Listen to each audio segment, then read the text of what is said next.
Welcome to episode 12 of Free Game Fridays. This one is a special one. This is our first live one. Incredible. We've done it consistently enough to niggas to want to see it live. Beautiful. Some beautiful shit. We got Whitney Chanell moderating this one. Hello.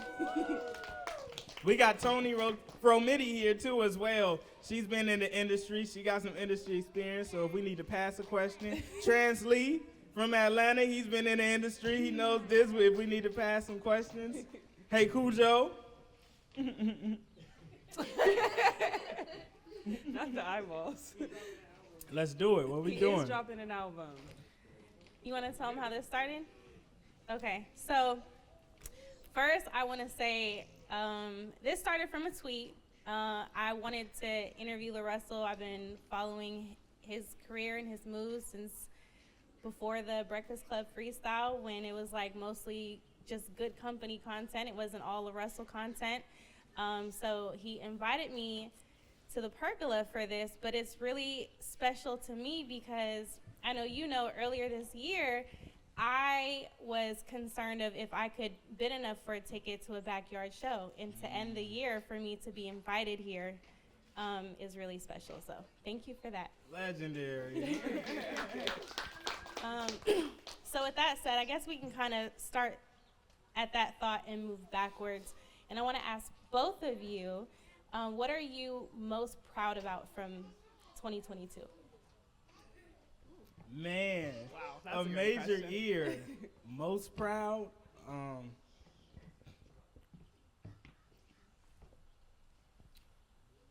This infrastructure, like all of my homies work with me. There's very few of us left that have like jobs that go clock in and work for a white person and like gotta call sick days. Like there's very few of us left. Within the next year or so, it's gonna be my pop. Everybody's kind of gonna be in the structure where they're just, this is what we do. We built something that we all put seeds in the dirt for. So that's probably my proudest thing because we've been working for a long time. Right. That's incredible. Man, I would say the proudest thing is that we did everything we said we were going to do.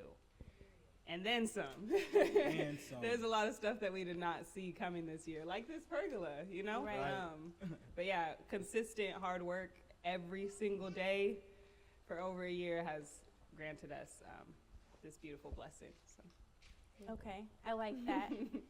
So I know you have tweeted, LaRussell, that you've already checked off like 6 of your 10 things that you wanted, or 6 things from your 10-year list. And you said that you completed everything that you said you wanted to do and then some. So can you tell us what were those things that you checked off? Damn. I think like 5 million streams was on there. 250,000 followers. Or it might have been 100. One of those. You passed that a long time ago. Open a venue space was on my marathon list, and we end up doing this.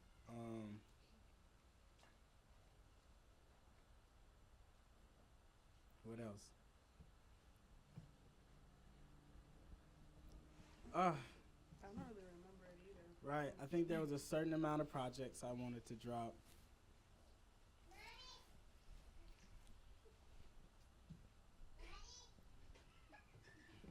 I'm stuck. It was a very long marathon list though. I was gonna say, I think you probably checked so many of them off way earlier in the year that you already moved on to new goals since then. Bruh, and yeah, that was the flow. I had read this, I don't know where I seen it. I think it was Elon Musk, and he was like, don't be afraid to accomplish your 10-year goals in 1 year. And I set out to do that shit. If you haven't already, on like thinking of that, there's a book called The 12-Week Year, and it's based on the premise of we set goals at the beginning of the year, and a lot of times we don't accomplish them all because we're like, oh, we got plenty of time, like I still have the rest of the year. So it's this idea that you're gonna focus on like maybe 3 or 4 goals like every day for 3 months or 12 weeks, right. And then at the end of that, like you know, shoot for the stars, you might land on the moon, like make them like really far to reach. But if you work at them every day, because you're only working at these 3 things, you can accomplish more. And then after 12 weeks, start another 12-week year. So it's kind of For the new year, a new year gym. Right. yeah. But I mean, it's kind of like the same, you know, the same concept, and it kind of seems like you move at that pace anyway. So Definitely. yeah, We put shovels in the dirt. right. Put a pergola in it too. Right. Along the way. Right. So I know I have questions, and I've had other people give me questions. Everybody wants to know about the team dynamic. That's one thing that made me a fan, was not just you, but the team, and how you guys all work together, and everything is in-house. And in an age where people feel like it's cool to say, I did this by myself, like I don't need anybody, like I did this all on my own, and you're doing the opposite. And not only that, but like you give everybody credit along the way. Like, we know T as much as we know you. You bring her everywhere. She's doing interviews with you. Like, we know everybody. How do you delegate, and how important is that? And how important is trust? Because you can't do everything.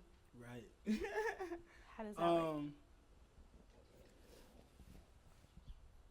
I delegate to a degree, right, until someone kind of takes it, and then I don't really have to, right? Like, there's certain things that kind of flow and happen now that I no longer really have to be too much integrated with. Like, when merch started and it was smaller, I had to be heavily integrated. But now, I could just text Millie or Sarai, and it's like whatever needed to be taken care of kind of happens. People just kind of take on their strong suits, right? And then the people who are still looking to find their strong suit just help out everywhere. Wherever I need help and assistance, they're just willing to assist. Okay. So is it more so like you don't even really have to delegate? People just kind of step up and say, I'll do that? Yeah, at this point, we've been doing it so long now that everybody kind of has a role and a position in a way, right? Mm-hmm. And the people who don't, they just fill in wherever necessary. Okay. Okay. You are somebody who is almost known, it's like on brand for you to feel very strongly about what you want, what you don't want, what you're gonna do. You know, you want to do things your way. Does that ever cause conflict with your team? Does it?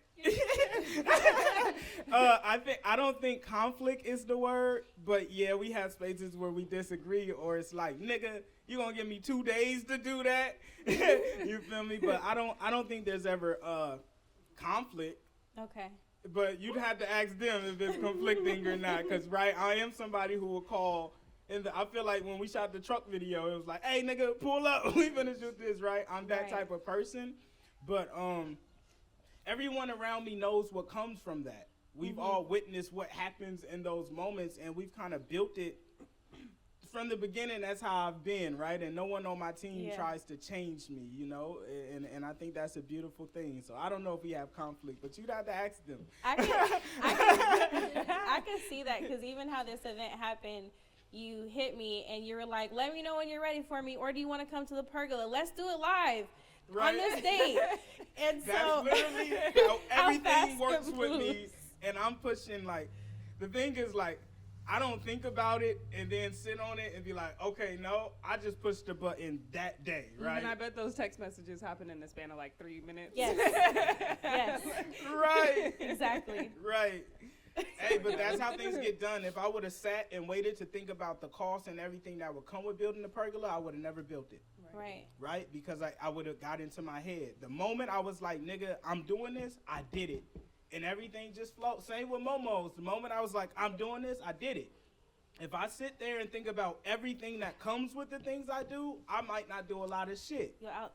You'll think yourself out of it. Definitely. You would talk yourself out some shit. So I have to be, the moment it comes for me is like, no, we have to do this, right? Right.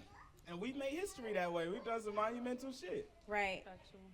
So, so you've done some very new things. I know you've done things. I see people talking on Twitter And I know there's people who doubt, or I remember Black Friday 2021 was when you announced, like, you could buy stock. You could buy, you know, percentages of my music. You know, you did merch, pay what you want. And I've had conversations with people, just so you know, every artist and team that I talk to, I'm trying to get everybody to do pay what you want. Right. Sometimes they're like, well, but there's a cost for the merch. And I'm like, you have to trust the process, because it's going to balance out. In worst case scenario, you're paying for marketing, even if you end up paying for it.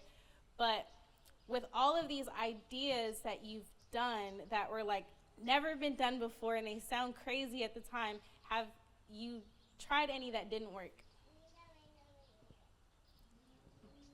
Huh. Have we? Have anything not worked? Everything's a hit. Everything a hit. I mean, the only things that don't work, like sometimes with shows, like we've had shows where it's like, yeah, I was off with that. I definitely thought more people was coming, but other than that, no. Right. I missed on this one. The analytics was not right. But Right. yeah, right. It always ends up working in our favor, you know, in the long run. Like something happens and it's like, wow, good thing we did do that, you know. But that's how life works. Like nothing is ever not working. It just didn't work the way you wanted it to when you wanted it to work. But it's working. Right. It's working. It was a lesson that It's taught working. you what did work. Right. Yeah. So no, I don't think any. Like we kind of. But I'm also someone where, like, I refuse to fail. So even if it looks like it ain't working, I'm finna figure out how we gonna make this shit work. Right. Right? It's like, all right, we ain't sell it. Now we giving it away. You feel me? And it's like, bro, that you make something out of everything that happens. Right. Okay. I like that. So with Momo's, right? Actually, let me back up. So I've listened to the song before, and like I see things and it didn't really register to me until I really listened to 501c3. And you said I run a 501c3 for all the time to tax me. Okay, so you have an LLC and you have a 501c3. Right. And I also noticed, you know, like merchants pay what you want and shows are offer based. So do any of those fall under the nonprofit? Like, did the nonprofit come after pay what you want? Right. So once we started doing the Proud to Pay thing, I had a lawyer hit me. His name Bilal Chatilla, and he's my lawyer now. And he was like, bro, I love your shit. I want to work for you. I got you. Pay me whatever you want. Okay. He came with that approach, and we sat down and started talking about the business and different things. And I was telling him about the Proud to Pay shit, like we do donations, and he's like, bro, that's a nonprofit. Like, you're not charging anyone for anything. That's non-taxable. And then we established the 501c3 before I even fully understood what it was, because it was like, this is going to be a very necessary thing for what you're building because it's different. Okay. So you just kind of had it, didn't know what you're going to use it for. Didn't even realize. Right. Well, I knew we were doing it for the donation base and the show because we weren't charging people, but not understanding fully what it is, right? Because you still have to dive into those terms. We was calling it 501c at first, right? Like we didn't even understand what that shit is. So, but it's something where as this shit grows and scales, and when you're doing 10 million, 20 million in revenue and you didn't charge anyone for it and it's all donation based and you're able to accumulate that much, this is a very important thing. This is strategies that the rich use. Right. And there's a reason, not even the rich, the wealthy use, and there's a reason that they're wealthy. You feel me? Yeah, it's and it's funny because I started doing pay what you want services for my business, doing strategy calls for artists. You ain't give us no percent though. I mean, what do you want? She ain't seen no split though. But I started implementing that with my business, and then I heard the line in that song, and I was like, oh. I was like, this nigga's a genius. For real. Come on, shout out Bilal. But speaking of, didn't give you a percentage. So there's a lot of people, who, you know, they say like, oh, they're copying me. I did that first, and they're so-and-so did that first. That's you, though. That's you. She got that shit on there. That's my shit. Who is that? Nah, the dope part was she was so locked in, didn't even hear the phone ring. Love it. But Okay, most, you were speaking on not giving me a percent? yeah, because I'm not. No. No, but there's a lot of people who they don't like and they don't, you know, it's like, oh, someone's copying me or I did this first.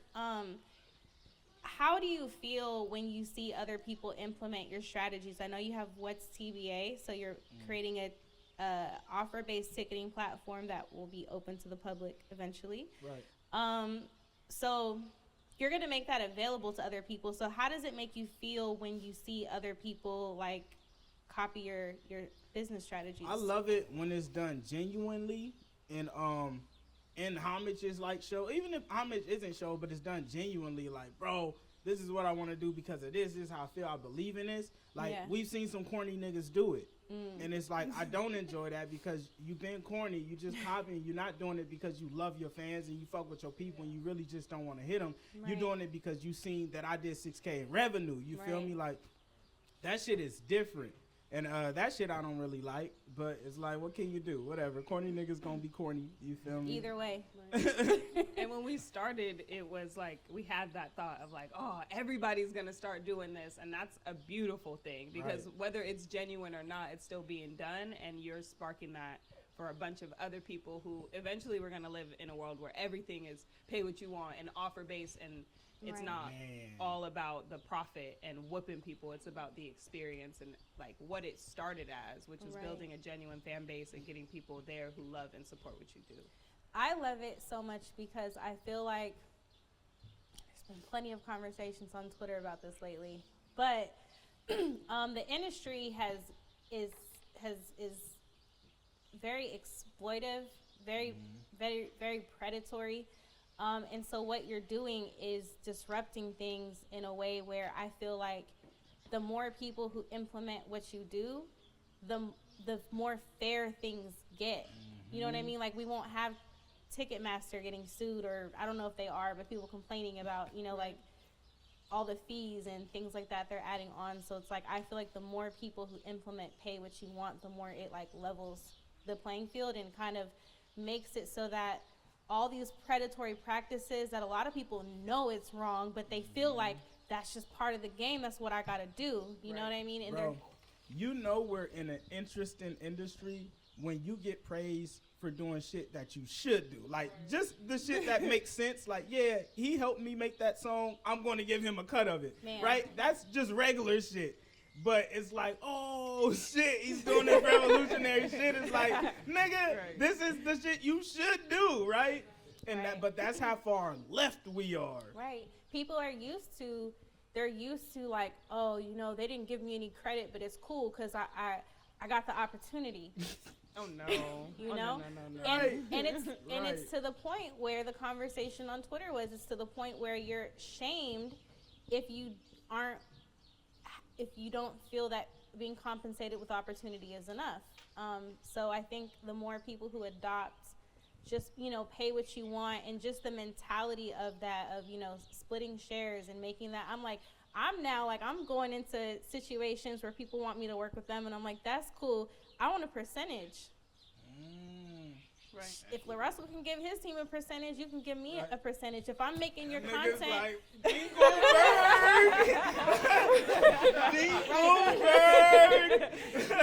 it's like, you know, like if I'm making the content, if I'm editing it, if I'm posting it, I'm scheduling it, and you're making money off this content, Right. you know? I helped build your Right. platform. I should have a stake in it. Right. You wouldn't have these views and this revenue if I didn't literally put it there. So, yeah, definitely. Like, I just feel like the more people adopt them. And that shit alters the landscape. Like, I think you make the most money off the shit that you do for free anyway, right? The jobs you don't get paid to do is the jobs that pay you the most money. And with my team, I never ever said what amount I'm gonna pay anyone. It was like, we just here working anyway. We were working when there was $0 coming from anything. We still did the same amount of work, you feel me? So now that we know that, bro. Me and I always tell this nigga, like, bro, this is the brokest that we're ever going to be for the rest of our life, right? So if you cool now, it's only going to get better, you feel me? But all that came, we've worked for free forever. Like, still, till this day, right? Like, forever.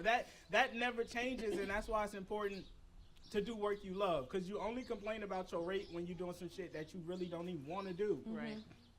That's true. Like, I get on strategy calls with people, and some people pay $150, some people might pay $20, might pay $10, but I actually like talking to people and helping them with their content. So I'm like, either way, I'm like, my calendar stays full. Right. I'm putting my 10,000 hours in. I'm getting more experience. Exactly. I have one more person who's going to tweet about me or tell somebody like, hey, you should get a call with her. I'm getting case studies, like all of that. So it's like, and like I'm actually making more because I'm staying busier. So even if someone pays me $10, like Better I've than got zero. Yeah, like I could be like, no, this is my price, but okay, only 2 people are gonna pay that price. So Exactly. I think I try to get everybody to And implement even it. like a price is just so interesting, because say you set a price, you like, I'm gonna consult with you, I need $25 an hour. It's like, you think your consultant is only worth $25 an hour, right? So a price really makes it rigid. It's really a priceless thing. I can't tell you what it's worth for you to sit with me and me to tell you how to improve your business. I agree, because I feel like it's priceless. like I feel like, but if there's somebody I want to work with, it's like, what's the value to you, and what can you pay? Because I'd be missing out on opportunities if I'm like, nope, this is my rate. And a lot of the time people will pay you an amount initially because they don't really know what you're offering, and then after you've completed your service, they'll get you on the back end, because it's like, I didn't really understand what I was going to get from you at first, so I'm paying for a service that I don't really understand. And now that I've gotten it and I've seen how much it's changed, like, damn, I'm going to show you extra love. That's how you end up with 1K donations 3 days later. Right. That's some crazy shit. A nigga sent a donation in 3 days after a show. That means he was sitting at home in his drawers and was like, man, that was the greatest show I've ever. He's still thinking about it. And he was like, damn, when I paid, I didn't give you what you were worth. Because he probably just didn't know at first, and that's not his fault. Like, he should still get a chance to get in the door and experience it, because you never know. Fuck around and find out. He gonna fuck around and find out. And the more you fuck around. No, I've actually, when I started to pay what you want, I had some clients that were like on a monthly basis, and they were paying, a certain amount. And I actually asked one of them, because she was like, how's the pay what you want going? And I'm like, it's going good. And I was like, I want to ask you, like, how do you feel about it? As somebody who's already been paying this much, and then you see I'm offering it as pay what you want to somebody else, like, how does that make you feel? And she was just like, I would still never pay you less. If anything, I'd pay you more because I know the value. So that made me feel good, because I'm like, the people who have already paid me don't feel a certain type of way. They know they got. Why would you mind? Some people pay hundreds to come to a show. And they know everybody else ain't spending this amount, but that's why they do it, because they know some niggas might short them. I'm finna throw 253. You feel me? Like, and that's why we were talking about, we're building a site now, and one of the guys who's building it with us was like, man, should we add an element where they could see like the last price someone paid? And I was like, no, because then people aren't thinking for themselves, right? That was the whole idea of doing pay what it's one. It's like, what is it worth to you? Not to the first 10 people who put an offer in, but what's that shit worth to you, right? Right. No, it really puts you on the spot. I feel like every time I buy merch from you, I've bought shirts, hoodies, I got the book, I got the album, I got the other album, I got the vinyl. I'm like, if he puts it out, I'm gonna buy it, right? I don't even have a record player. But when I buy it and I put in my price, I still feel like I'm not paying enough. And then I think, how much, if I were to go to Amoeba, or if I were to, how much would it be for sale? And it's just like, I wouldn't have paid that much if you would have just sold it at like $25 or something, or $12.99. Like, I'm paying more than that and still feeling like I still didn't pay enough for it. So yeah, it definitely makes people stop and think, and actually make them actually stop and think about how much they value you, which is never a bad thing, because bro, And it's a science. Like, we got to a point. It used to, when you go on the site, it'll show, like, we had, like, I think it was, like, the minimum price. And I was talking to Taz, the guy who helped build the site, and I was like, bro, you got to put that bitch at 1,000. Yeah. Because I've realized that people would just go in and just hit add to cart because they don't want to take all that out. So I removed that because I'm like, I know you're not gonna pay 1,000, so now you have to determine and decide what this is actually worth, and that shit changed a lot of shit. I remember when I first saw that on there too. I was like, oh, he got smart. Yeah. Put the fire on her. Like, that minimum ain't gonna slide no more. For real, yeah. Do you have, like, because I know with Pay What You Want, you can have a minimum. Do you put a minimum on anything? Kinda not. It depends on, like, the item. Okay. So, like, usually it's like $5. If it's like something that took a lot more to produce, 10. Mm-hmm. Vinyls, I put a minimum. Actually, I didn't put a minimum. I just accepted or declined. So some shit don't have a minimum. I just choose whether I feel like it's worthy of it or it's not. Okay. So with the gold cards, I have had, I think you saw it on Twitter before, when I was saying, like, you know, asking people if they have questions, or someone said something about, like, they don't think that it's sustainable. They're like, because what if he's doing stadiums and, you know, he could be charging $300 a ticket, but, you know, everybody has a gold card, it won't work. And I'm like, well, first, everybody won't have a gold card because it has to be accepted. But is that something that you plan on doing forever, or will you limit?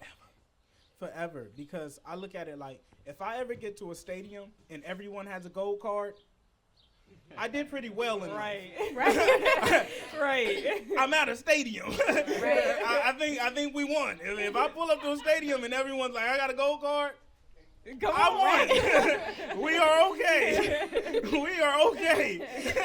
That means we're doing pretty good. That's an okay thing, bro. No, that's not an issue at all. But I've noticed, like, with shit like this, people try to find an issue, right? Which is so interesting that they, instead of trying to just praise it, like, this is crazy, they're like, well, what about this? And it's like, bro, nothing can go wrong when there's genuine intent behind it. Right. It's like, bro, I don't care about none of that shit. There's niggas outside who got a card who can come to the door and do this and come in. What are we talking about? You feel me? The other shit don't even matter. So no, I don't really think about it at all. I think it's a win no matter what. Definitely. And I think that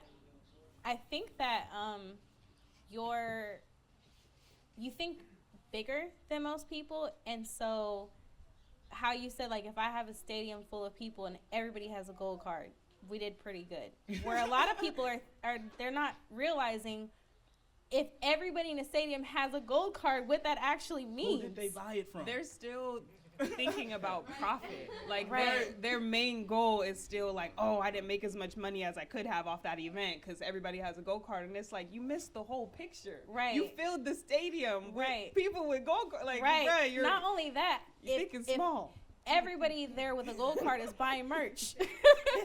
They're buying merch. There's so many things. And it's like, bro, now I've lost money on every show I've thrown until this year. So that shit is like, bro, that's going to happen.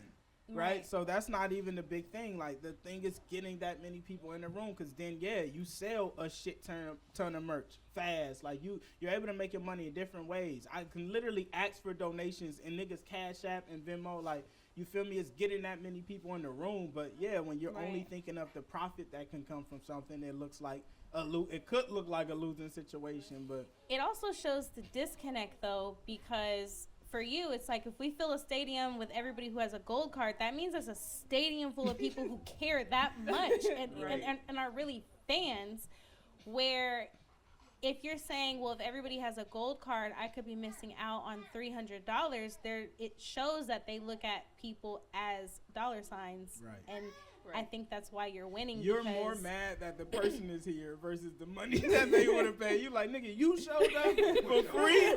How dare you? How dare you show up to my show for free? And the people, And the people who are mad at this are people who don't have people at their shows, so it's crazy. And people who don't sell gold cards. How Right. dare you show up for free after I told you you could? Right. After I gave you this card and said you could. Yeah, Like, Right. But that's always the misunderstanding, right? It's hard to understand a concept or an idea that you would have never came up with yourself. Right. Sometimes you just can't grasp it. Yeah. That's why you ain't do it. Right. But I also think that's why a lot of other artists don't have fan bases as strong, is because it's clear with thinking like that, you're looking at people as dollar signs and you're not appreciating fans. You're not appreciative that they showed up. You're appreciating that they paid. Right.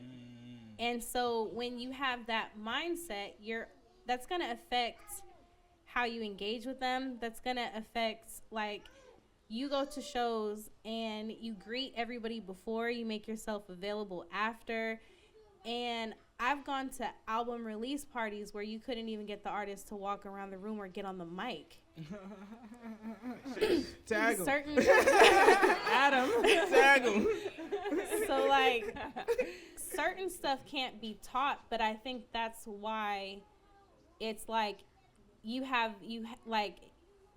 know, some of that shit be anxiety. I've went to album release parties where the artist did a very, very similar thing, but it wasn't even through them being like stuck up. I later on found out, I'm like, oh, you're cool as person. You just like niggas just, you feel me? Like, everyone's confident in a booth with no one around. Right. But it's different when there's 1,000 people. Are you still yourself? Are you still confident? Can you still stand, right? And a lot of that shit be that. It be like such a mass that it's like, bro, it's uncomfortable having that many people around. Yeah, it wasn't that many people, but you're right. I think artists too.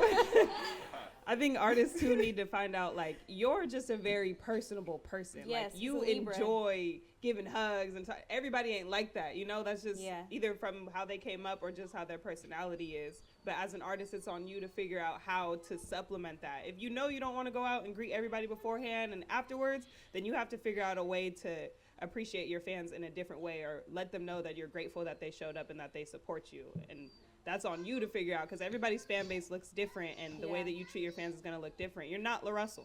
Yeah. But your fans is always a reflection of you. Yes. Right? Like, always. So if you get in a spot, if you're in a room with your fans and you're uncomfortable, it's you. You feel me? Like, that's an interesting state. Your fans is a reflect. Most of them. Sometimes you have them niggas who are little.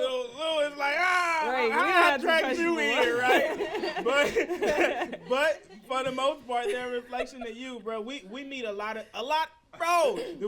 People be in this yard from shows. They come to a show, and next thing you know, they just here, they chilling. Nick, it's like, bro, these are dogs. You feel me, man? We have so many people who have become family.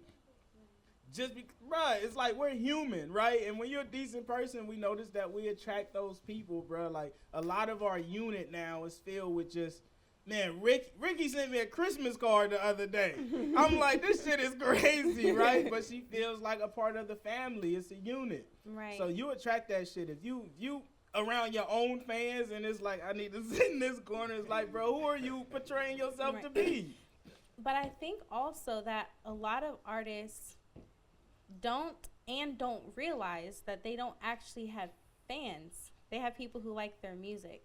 And so if you know that everybody in the room is a fan and they're messaging you and they're tweeting you and they're in your comments, you know, when you walk in that room, all these people love me. So you're going to be more comfortable. So when you don't really have fans, you just be like, these are some niggas who showed up that I don't know, but they fuck with my music. That's cool. Right. So I think it's kind of like, what comes first, the chicken or the egg? Like, do they become fans? Do you you know what I mean? It's like because I feel like nobody's going to become a fan of you if you don't show the appreciation. If you have 5 people fucking with you, you have to show appreciation for those 5. Or you're not going to get to 10, because if you're complaining about who doesn't support you, them other 5 are going to be like. But in this game, you do, right? Like, you have people who are just like you say, they don't really fuck with the fans, but they sell out shows, right? They don't even have to talk to a nigga about nothing, and they sell out because that's just how big the music is now. That's you true. You can literally, you could sell out shows and not fuck with your fans at all. But I would argue and say that the people who can sell out shows without having fans, that definitely won't work if you're independent. Right. I think that's a result of them having a machine and money behind them and marketing, and so their music is everywhere without them having to do the work. Exactly. But to be independent, and in this day and age, you almost have to successfully be independent to a certain extent to even get offered a deal. Right. So it's like, I don't know, I just feel like that's a big... Yeah, definitely. With the system, it helps. It's very accommodating, right? People can see you every day and you never have to do no work. Right. True. Yeah. So that's something that I always, when I talk to people, I'm always trying to get them to, like, I feel like if you build the fan base and you genuinely appreciate the people who support you, the streams, the merch sales, everything is going to come, everything will fall in place. Right. Agree. Hold on, let's let them get some. Yes. So y'all got any questions? Any questions? Yeah, come on. So like one of the things. Oh, yep. Hold on, let me give you this mic. Oh yeah. Chow, can you give me some? I might have it muted. You might want to test that first. Check. There we go. All right, yeah. So one of the things that like really like drew me to like your page was like the incorporation of like live music in like your performances, and I was just wondering like if there's like what inspired you to do that, if there's any artists that like you saw, or if it was kind of like just an idea behind. We was having a rehearsal, right? Right, We was Rocco. having a. Can I hit that? We was having a rehearsal one day, and Simon was there. So he just started playing shit, and I start rapping, and I was like, "Hey Simon, can you play something real quick?" And it was a great rehearsal. I'm like somebody, if you can't get it in 5 seconds, I don't want you on stage with me, right? Because he's like, you can't keep up. I only like to play with the niggas who really play. And he kept up with everything. And after that rehearsal, Malcolm said, he need to be at every show. That was lit. He looked at me and said, he needs to be at every show. And since then, we had him at every show. And then one day we were like, we're going to start doing sessions. I want to use a bunch of different instruments. I really wanted to do like a live session with a harp.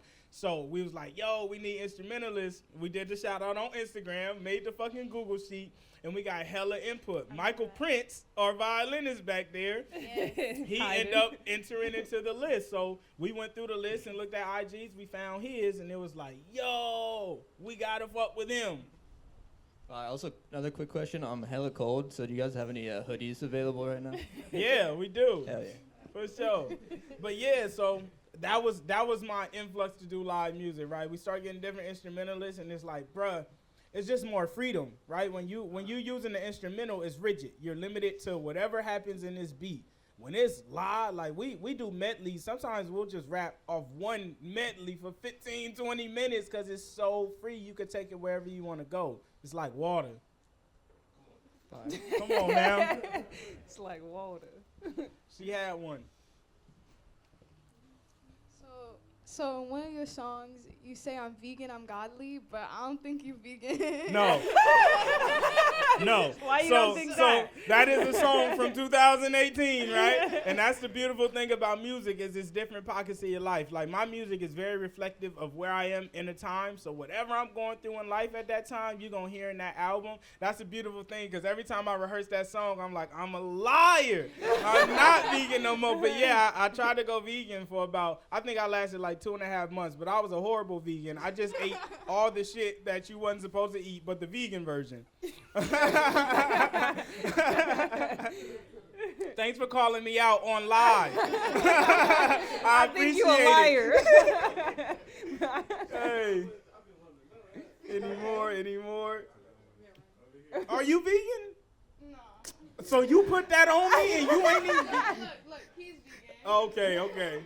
I don't even know what that term means. He said, but I don't think you are. That's hella Trans funny. Lee, come on. Shout out to the Can I tell vegans. him, man, Trans Lee is a phenomenal rapper, man. He from ATL. He's locked in with T.I. Tough. And, man, he just been showing love. And he hit me, and I'm like, nigga, come to the crib.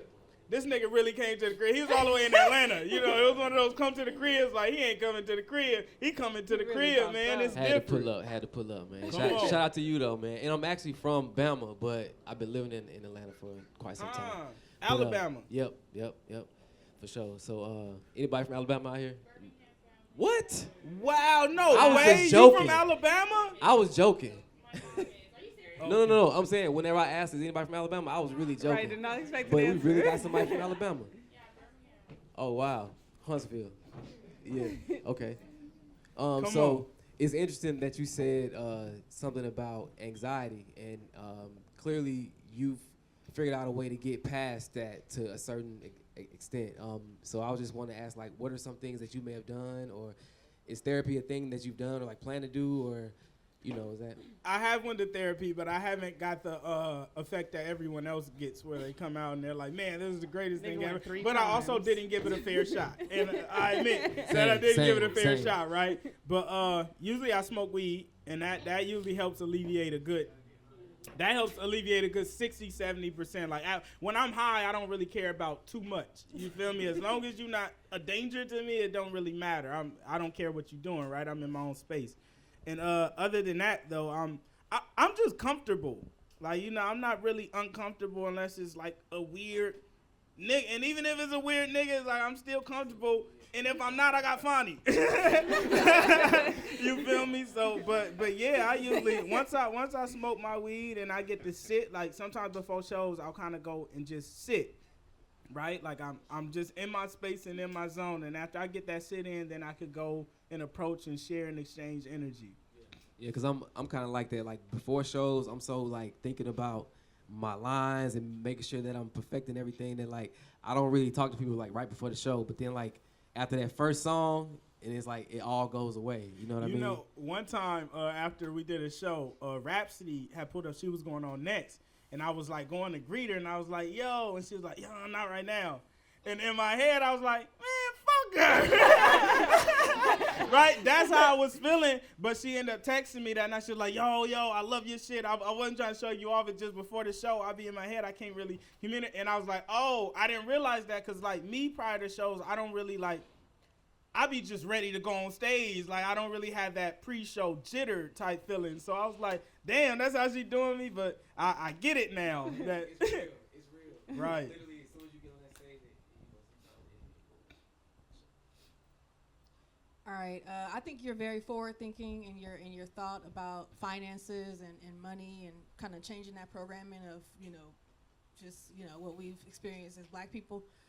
Any advice you have for artists to kind of manage their money, any tips and tools that they can use to like manage their, whether it's Excel sheet or QuickBooks or something like that, any advice you can give anybody? Man, Excel is a lifesaver for a long time. But I just started with this company called Mercury. They have an incredible like banking system for startup companies. So I've been able to make a card for each type of business that I do. So I use a different card to run ads, a different card to buy supplies, a different card to buy merch. So at the end of the year now, everything is like when you have to do your taxable deductions and shit, it's all in one place. But prior to Mercury, I just been winging life. Like I've just been winging. Like you don't know how to use money until you get money, right? And that's something that I had to learn. Like even with me winging it, I run an entire organization. I fed a community for a month and a half. I pay my niggas. I get my pot. Like, I take care of everything, and I haven't went broke. You feel me? So that's just from me learning. You only get better as you get that experience, but there's not really any tip or trick that has been for me. Like, I've just had to grind and hustle, and it's like, I'm not going broke, so I'm going to figure this shit out, and I'm going to figure out how to make sure everybody good until we get to that point. But now, having Mercury, I've been able to really, I'm just now getting to the point where we're establishing it and getting it better. Like, we just saved hella YouTube videos. It was like, okay, next week we finna figure out payroll and just get everything kind of legit. But you just learn as you go. You feel me? There's nothing, you can't teach a broke nigga about finances. Like, it just you don't understand, right? Like, you can't really learn money until you have it. And usually when you first get money, like when I was first getting money, like from where I was like, no, I'm making more money than most people, I bought stupid shit, right? So you have to get past that phase to even get to this point where you could run a company and make sure things are still getting taken care of and not blow the money. But you invest everything, and I think that's such a crucial point of like, yeah, you've been winging it, but he's not winging it on cheeseburgers and like moped bikes and shit. I mean, yes and no. It's like, right. the big purchases, everything that's spent, all goes back into the company. Like everything that we spend is so that way we can make more money. It's not like you don't see him in a chain and a fresh new set of J's and all this other stuff. It's like, nah, I'm gonna pay my niggas, I'm gonna handle the bills, and then we're gonna reinvest this money so we can make more money. Like, you can't be scared with it. Scared money don't make no money, and there's a reason why that's a saying. Like, if you want more, you gotta spend more. And a big man ads one day. So I've been running like ads for a little minute, and I used to, when I first started, I was running like $10 a day ads, and I scaled up to like 20, whatever, right? And I had looked up Google's ad spend, and it was a couple billion, and I said, all right, do I want to be Google or do I want to be Del Taco? You know, like you got to make them choice. And I upped that shit, and I had wrote on my marathon one time, I was like, I want to spend $100,000 in ads. Like, that was the goal, because I know if I spent $100,000 for people to see me every single day, I'm going to make $1 million, right? But that be the thing, when people spending money, they be scared because they don't know if it'll work. Like, I usually put my money in the shit where it's like, I know this shit gonna work. There's no way in hell 1 million people gonna see me and I'm not gonna make nothing. And if that don't work, you working to make it work. Right? Like, I don't so it's care. like taking very just calculated risks. You feel me? Like, we do a lot of crazy shit. I do a lot of crazy shit, but I know that shit gonna work, right? Like, deep in me, that's the reason I do it. Is like, I know this shit gonna work. Some moments don't work. Some don't work, but for the most part, it's like, we know this shit gonna work. But yeah, experience, man. You have to just get out there and start making money, and you learn as you grow and you grow. But I really think some people don't want to, right? No matter how much you teach a nigga, some niggas, you could literally map it out and they don't want to. They just want to buy the snacks and blow the bread and however. You kind of got to let people, be, you know, how and wherever they are. What are you talking about? Say tag, there's one back there, child. Come on. A live free game Friday. How dope. Yes, sir. First of all, I want to say just how blessed I am to see this within my lifetime of just like young people out here finding a different way and finding their own way. I hope you know, and I hope you hear it enough, man. Like, it's really an inspiration for a whole new generation, you know, including my kids. All right, so shout out to all you guys on that first. Then I got a technical question. You kind of touched on it a little bit, your scaling model on your ads and everything like that. Do you find that it's really effective, or what does that scaling model look like? Like, how much are you guys spending on ads? Man, hyper effective. Yeah. Bruh, here, I'm going to read. So, if I go into my dashboard, so like I said, I started with like $10 a day, scale 15. Now, like, usually if a post hits on my page, I'm $100 every day, just nonstop. If it hits again, I'm $250. If a show coming in, I need it, I'm $500 a day, right? But let me just read you off this scale of how I kind of do it, right? So let's see. We have, I'll pick a random one, right? So this is a good one. So the gold card post that we did on EYL, it started going viral, right? So I start doing $100 a day behind it, right? So total this far, it's been 40 days that I've been doing that. So I spent $4,000. Out of that, I reached 272,000 people. 7,400 visited my profile, meaning they possibly became a fan. 10,630 tapped the ad. If they tapped the ad, that means it took them to the gold card link where they could put their offer in. So I spent $4,000 in the span of 40 days. Just within the last 40 days off gold cards. Thousands. Yeah. So for that spend, I 10x what I spent, you feel me? So that was like a worthy risk. And even with content, like that one is different because it's direct. Like with records, it's direct. Off your ad spend, you get a sale. So it feels good. Some content, I'm just pushing content out there. I don't even get a sale from it. But my ideology is if you become a fan of me, you're going to want to buy merch. You're going to want to buy a gold card. You're going to want to buy an album. So it's like, yeah, for one fan, I'm probably spending about 16 cents. Meaning for you to become a fan of me, it costs me 16 cents and you gonna spend $100 with me. It's always a worthy investment when it comes to ads, you feel me? So, yeah, once you see it working, bump that shit up. Don't be scared to bump it up because you have to think abundantly. If you think you're going to spend $100 and lose, you going to lose. Right. Scarcity mindset. Come on. I want to ask because I got a band with my siblings and then my parents are involved too. And Joe Jackson. Joe Jackson. I wanted to say because it's a really beautiful thing you got going on here, but I wanted to ask, how do you balance your family life with your work life? My work life is my family life. I work with my family in all capacities, right? Like, in all capacities, I work with my family, so I don't really have to struggle too hard to balance it. I have to struggle harder to balance my own life versus balancing work and family because we're all intertwined. No matter how one of us feeling, I'm gonna see you, nigga. You have to come to my house. So it's like we're gonna go through it and we're gonna figure it out because you have to come to my house. I'm telling mama. You're a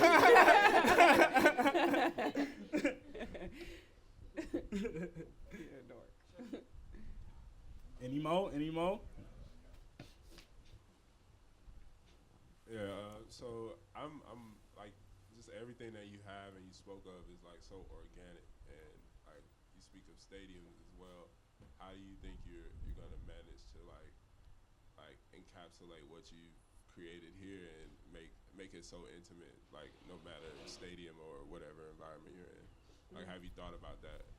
I don't have too much. I know wherever I am, the same dynamic exists, right? And we've experienced that. We've been in places where there's 8,000 people, but they're locked in, right? I think that you just command that attention if you're somebody who's just confident and firm. Like, you feel me? When you see Michael Jordan, it don't matter how many people watching Jordan play, he's Jordan, right? And I think when you know that and you have that light, everybody just kind of, it's like the sun. It's like, bro, you gonna see me here, you feel me? It's going to become an area of focus. And I never had to think about it much. I feel like whether it's 10 people or 10,000, it's all, I'm still here on stage. That never changes.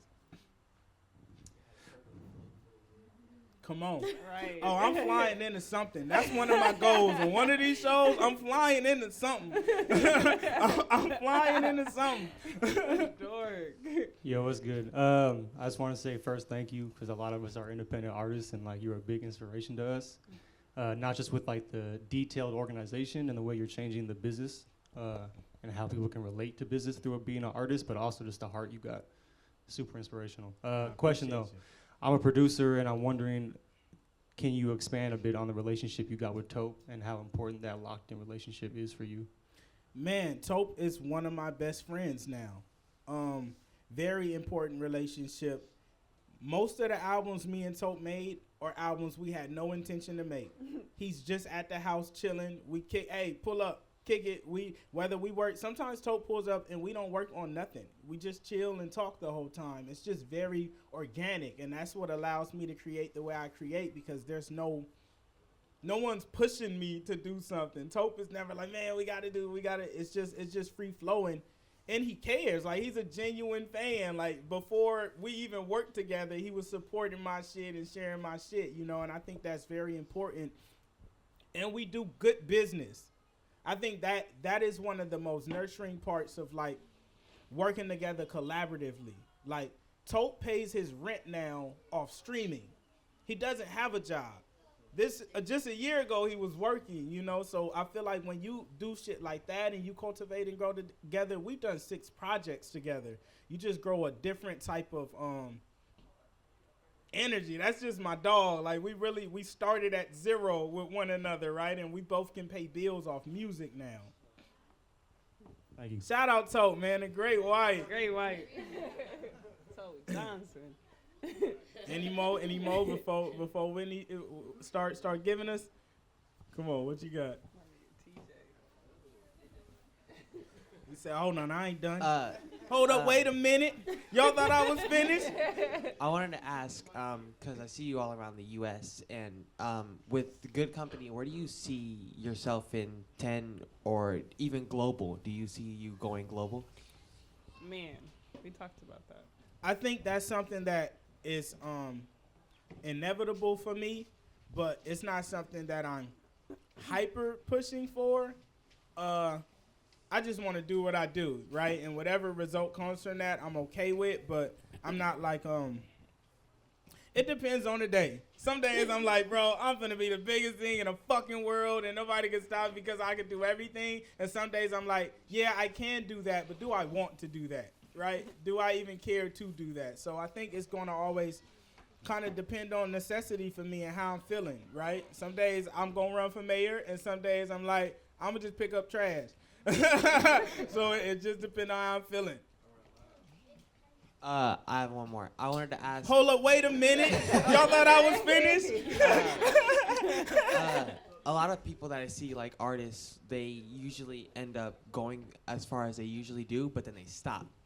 So I wanted to ask, do you know your limits, or do you look at yourself of having any? I wrote a book earlier this year. You know what the book is called? There is no limit, bro. You know, we man, even just taking early meetings and telling people to plan, like, bro, I'm 23 albums in. I dropped my 6th album last year, right? Last year I was on my 6th, and I have 23 now. So there's absolutely no limit to any of this shit. I'm kind of going, I got this saying to leave empty. Right, and that's kind of how I feel about this shit. I'm just going until I don't have no more, or until I feel like I'm done. Then I hang it up. But till then, nah, it's limitless. It's up. This is also what this is for. So if y'all got more than one question, please ask it. Like, this is the time to kind of get those gems and that information, like the ad shit. Great question. You feel me? Like, this is the time to get all of it. Get all of it out. I need all of it. Thank you for having us here. My first question was, when you like left your job, how did you know you were ready? Cause I couldn't do it no more. I wasn't ready. I just had to jump. Right?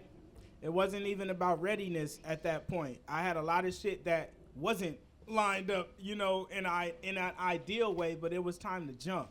I just couldn't do it no more. And I feel like anytime you decide in between, I just feel like those are two factors that doesn't even take a rough decision. If I have to decide between chasing my dreams and working for a white man, I'm going to chase my dreams, right? And I knew in my head, like, I'm a hard worker. I can always find a job.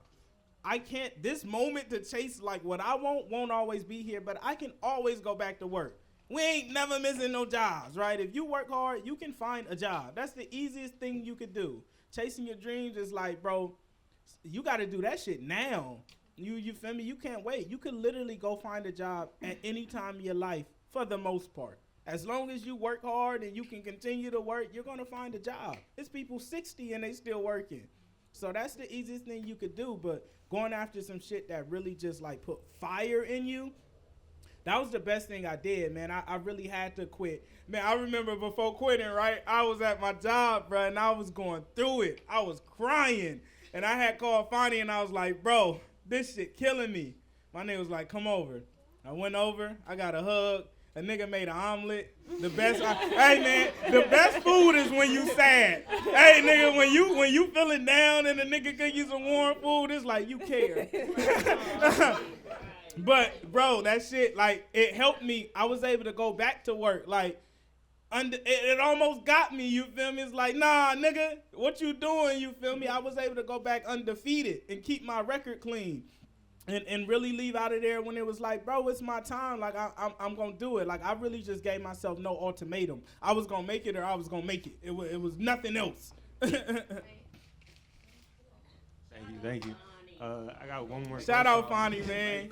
Come on. Hey, he's gonna cry in the car.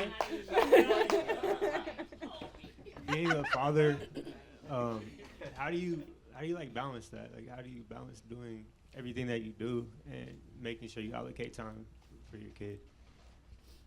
Man, it really you kind of just do it, and it swings with the pendulum. Like, Mel will be here. Like, I'll go pick her up from school, and we come and we do work and we do math and we chill, and you can, bruh, you just have to make time when you can make time, right? Like, I'm very open with my daughter about what I'm on. You feel me? Like, there was a time I had to go to LA for an extended period of time to do some shit. So I asked her, like, how do you feel about this?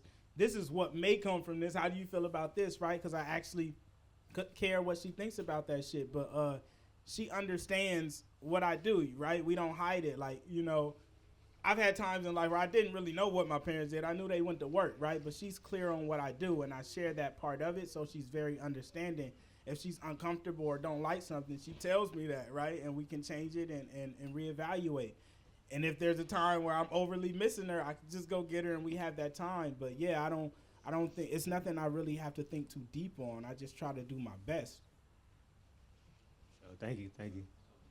You got a kid? Yeah, I have a kid. Nice, beautiful. You neglecting them? This nigga, no home training. I'm just asking. He put me on the spot, nigga. I want to know too. He about to be red. His baby mama on the chat like, is that his voice? He's supposed to be here right now. Our videographers will probably kill us if we don't ask this question, but like, this may be something where you guys can all kind of chime in. Your guys' system for content release, do you guys have like, okay, on this day we need to release like this type of content, and then how do you like organize those bundles on your guys' release that you're doing on the day? Or is it just like emotional, like, we gotta release this, I'm feeling this right now? This was a great question. It started off just emotional. So we would, edit like a whole pack. Like we did a rehearsal yesterday. We got all the clips. There's like 17 of them. And I would just send him all the real format ones. And he would download them to his phone. And he would just, this is how I'm feeling today. But eventually it was like, bro, we're missing posts. Like we got to figure out a system to it. So now, sheesh, are you ready? As soon as we get the content, once it's created, I have a Google sheet of like the 7 days a week. And then I find a spot that has less. So if one day has 3, one day has 2, one day has 1, then I'll, try to get them out evenly. And then when we edit, once we get the content back, I look at each one and I determine like, okay, is this an 8 a.m. post or is this a 1 p.m. post for like performance pieces? 8 a.m. is going to get you right. It's going, I'm turned up, I'm ready to start the day. 1 p.m. is like maybe a slower one, or it could still have the same effect. And then I put those all we just started using Asana. So I'll like map those out and I got them all color coordinated and everything. It's really a masterpiece. So we got our 8 a.m. and our 1 p.m. 6 a.m. never changes. That's always the quote post. So 6, 8, and then 11 a.m. is now our Free Game Friday post. Those are, we do them in order of episodes. So episode 9, 8, 7, 6, except on that Friday, it's a new episode. And then 5, 4, 3, 2, and then just in that type of system until they've all been posted, right? That's 11 a.m. We got our 1 p.m. And then 3 p.m. we leave it open because he's for emotion, right? For emotional time. Because I would fill up the thing and he'd be like, we need to reschedule this. And I'd be like, bro, everything is perfectly laid out. If I move it, it's not going to get posted for 6 months. Like, what are we doing? So we opened the 3 o'clock for him to just post whatever. And then 5 p.m. is like a photo post of like a brand or merch or something. And then 6 p.m. is interview posts. And those happen the same way. We figure out a day of the week that each one can get posted and then schedule them out. Y'all got like Fortune 500 coming. Infrastructure working. Oh no, man. Billion evaluation. That's where the biz headed. No, for real. We running this shit like Disney and Walmart. That's the goal, you feel me? Like, you could either be that or Del Taco. Now, I'm going to stop knocking Del Taco, right? Because I know what Del Taco is. Let me stop playing. Shout out. If y'all want to sponsor, my mama fuck with Del Taco, man. If y'all want to sponsor us, come on. Yeah. I got a follow-up question to that, because, like, how do you know that? Like, how did you learn all that? Is it just in you, or, like, I really love organizing stuff. I always have. I've always been, like, just really clean and, like, organized and systems. I love to create them. I love having there be, like, a big-ass mess or just a lot of stuff, and then figuring out the, like, systematic way to have it be organized. it's in me and I really enjoy it. So like when I created the Asana thing, I was hella juiced to show 'em. I was like, bro, look at what I did. And it's like, yeah, you gotta love it, bro. You gotta love it. And if you don't love it, then you gotta find somebody who does, or you just stick it out until you can find somebody who does. You know? Can always tell those people too, because I remember when I first showed her Excel and when I first learned how to use Excel, I was like, nigga, I'm finna fuck the game up. And I was at work, but I was like, I'm finna fuck the game up, right? And then I showed her and she had the same excitement. One time my pops, he started a new job and he had like a sheet of paper of like different formulas he had to remember, and I'm like, bro, you got to make a spreadsheet. I showed that nigga how to use Excel. It probably took about 10 minutes. That man, but he's that same way where it's like once you got that shit, if it's in you, it's one of those things. It's just in you, right? Certain people love certain. Fucking Michael Prince told me when he was little he liked to build IKEA furniture. Who the fuck does that? Like that's some. You know those kind of people, right? It's in you. It's like nigga, what? Yeah. I had Tonka toys. Could barely figure them out.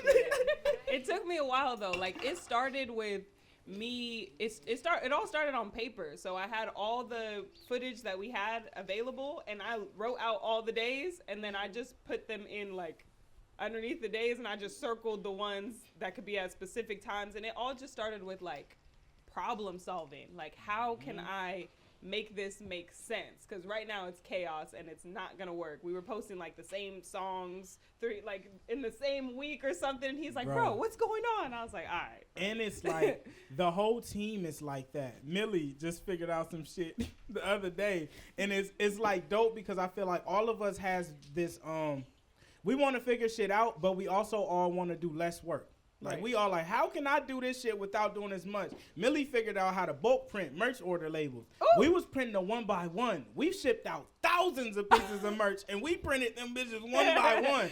She just figured out how to bulk print, and that's like... That's what she's be excited about. Right? That's what excites us now. Right.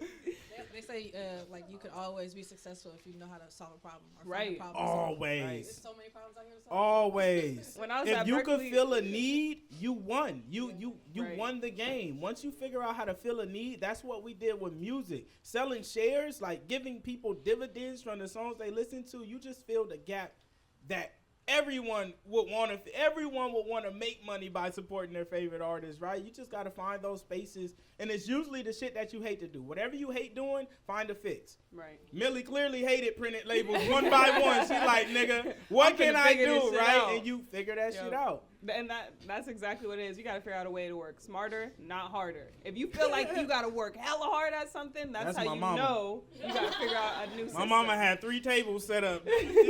Hey, for real. But she be having them same systems. Like once she gets going, she be knocking it out and be like, bro, I got to figure out a way to get this done as quickly and efficiently as possible without losing quality. Right.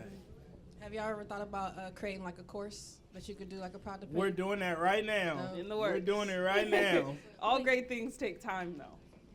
Please include a section on Excel. Definitely. Hey, right. And Asana. Any in the crowd? Any?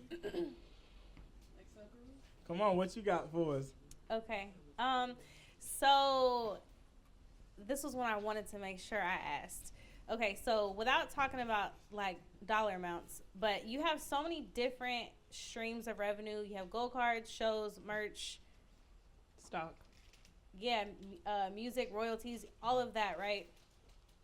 What makes you the highest percentage? What's the highest percentage of revenue, and what makes up the lowest percentage? And everything in between, like what do you make the most off of? What's the most profitable? Bookings, technically, but bookings are always the highest amounts, but there's so much that goes into doing it. Like Fonda, I made $39,000, but it cost me $20,000+ to make it happen.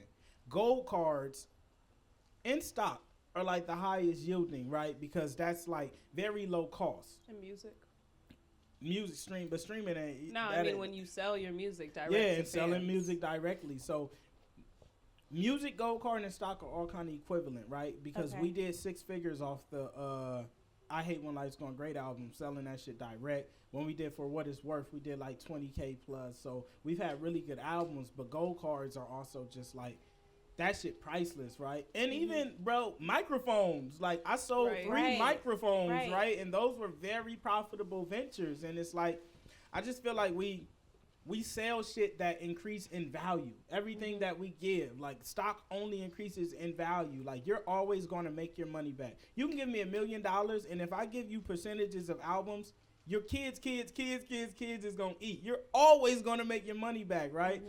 Gold card. Every single show is free. You all, like, whatever, no matter what you pay, you fully get your value back. So Right. it's just offering shit like that. They're all kind of, we don't really have anything that towers over one another. They all support. It's a bunch of pillars. And for merch, just for all the non-believers, like, how much of the revenue pie is merch, and what's the outcome in terms of, like, what you spend and what you make on it? Always going to vary because the pricing varies, right? And depending on time. But merch has kept us afloat many a months. Okay. Many a months. You know, merch is, I would say 50-50. Like, merch will take up 50% of that income. Like, merch is something that's always bringing money in if it's available. Okay. That's one that just doesn't stop, right? There's downtime with shows where I'm not doing or I don't want to take everything. But merch is a constant. If it's available in here, it's selling. Okay. On that availability, I noticed when you first started selling merch, maybe it wasn't when you first did, but when I first noticed you selling merch, you had like a bunch of designs available, and now it's kind of like one at a time. So Right. I wanted to ask, is that because it's easier to manage, or is it the psychology of I gotta get it because he might not have it anymore, and it Both. Because It's I much feel like easier- it's that. Because when we first launched, you gotta remember, I'm a nigga who just pushed the button. I'm Yeah. like, nigga, 10 of them things, and then you have to realize, okay, I'm using him for production. I'm getting my shit from there. It takes them time to do their thing. I can't put pressure on them to do their job. And then, okay, I have a team who has to manage that side. It's hard to print out thousands of shit. Like, there's just so much more that goes into it. Production time, lead times. If the holidays are here, shit shutting down, and then it has to get produced and pressed. So, like, it was just early on, I didn't fully, grasp everything. But that's the beautiful thing. Like, we learn as we go. And now it's like both, like that ability to do it. Like, now we knock shit out, but I still like that it's not heavily accessible. Like, it's a thing that you want to have because it might not be here again, right? Like, I was like, I want a black hoodie, and then I saw that you guys were pressing up the Stay Protected shirt.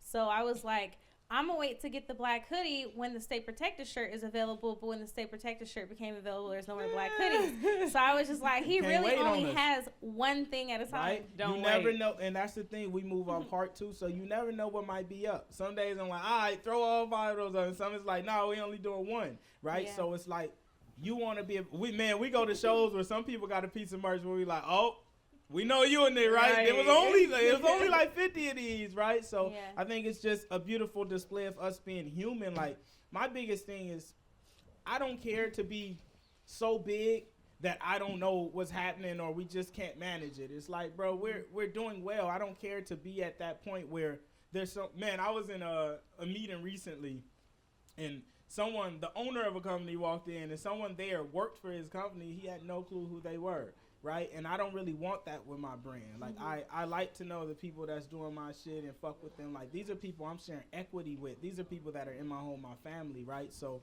I think it just depends on where you really want to be. But for me, I think every piece of merch is special. Like, we make that shit here. Right. Fonny buff ass. We make that shit. There's a reason your patch is that. Like, hey, but you feel me? Like, that shit is special. You're not wearing no shit that was manufactured in China and shipped here. Like, we made that shit here. Right. We had to, man, early on, it was me and Yaya pressing shit. We had so many patches falling off and the backs is crooked. Like, we really had to learn the system and, okay, how do we do merch and shit? And then being able to teach other people, getting the shipping right. This house have took on so many forms because the business keep growing. We've had to restructure entire rooms. Like, it's just a beautiful process. So yeah, with merch, it might be some shit you can only get that 1 month. You feel me? So don't wait. Don't be like, it's gonna be here next month. No, it won't. No, right. It won't. Won't even be here next week. Oh, I'm telling you. Okay, so when I first started following you, you had a lot of Goodcompenny content. That's what I first knew you for.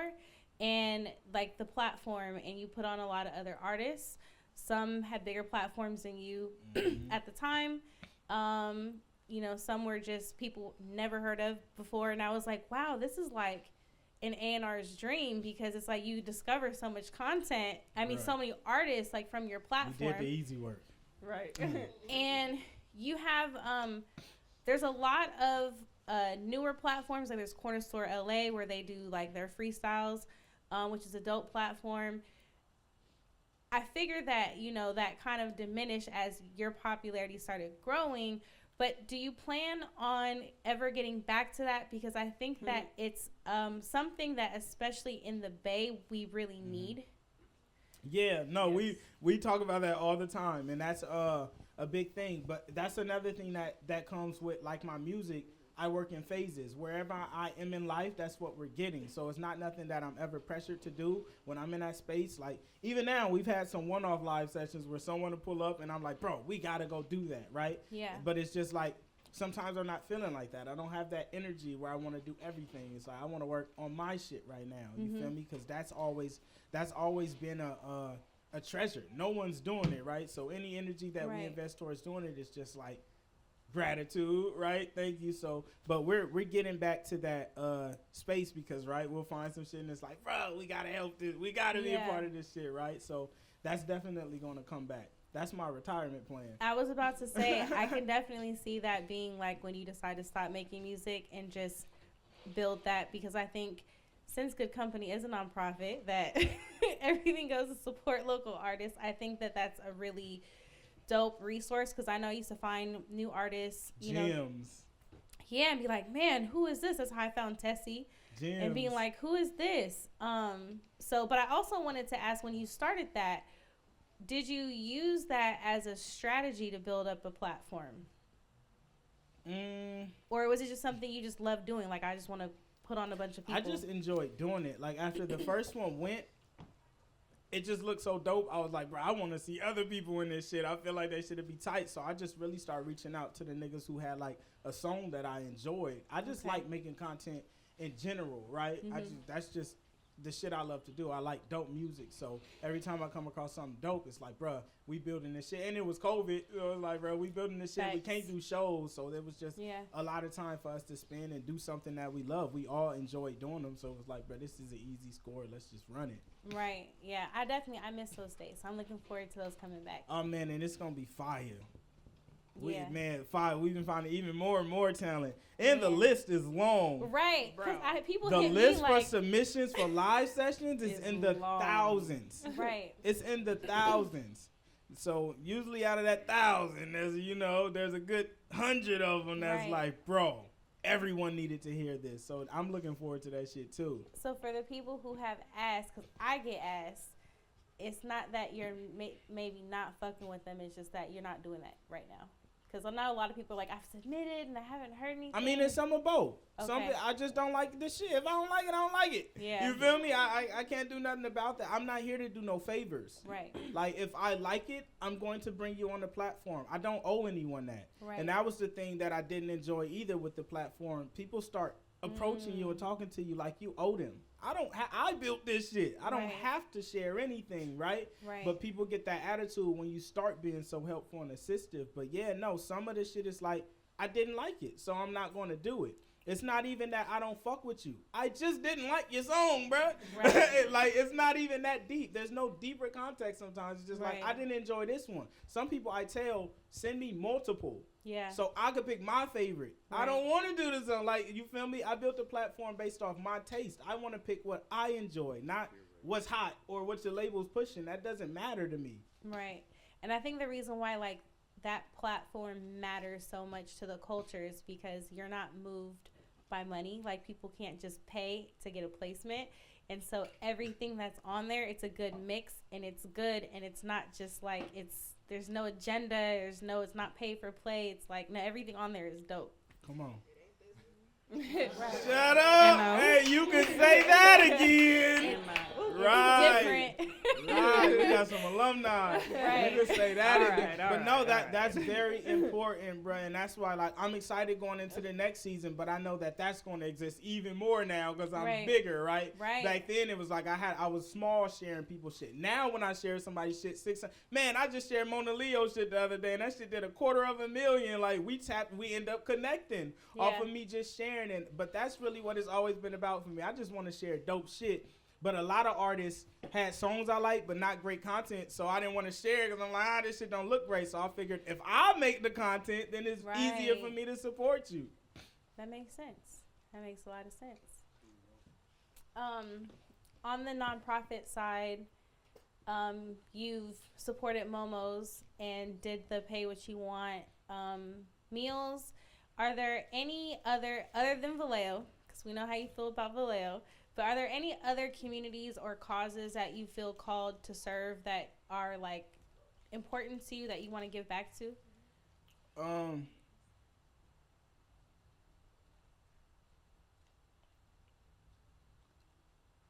I mean, everything ultimately, like if I'm in a position, everything that calls to me will get taken care of.